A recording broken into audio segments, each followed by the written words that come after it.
ఇంగ్లీష్లో కొన్ని పదాలకి వేటికైతే మనం ఎస్ యాడ్ చేయకూడదో అట్లాంటి పదాలకి మనం ఎస్ యాడ్ చేసేసి చెప్పేస్తూ ఉంటాము.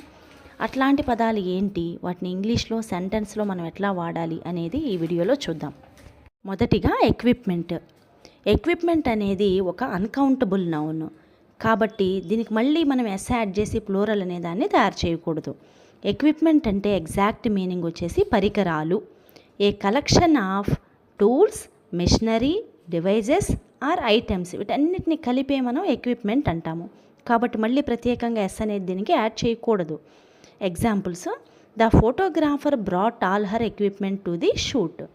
ఫోటోగ్రాఫరు బ్రాట్, దీనికి ప్రజెంట్ ఫామ్ వచ్చేసి బ్రింగ్ అనమాట, తీసుకురావడం. బ్రాట్ అంటే తీసుకొచ్చింది. All her equipment to the shoot.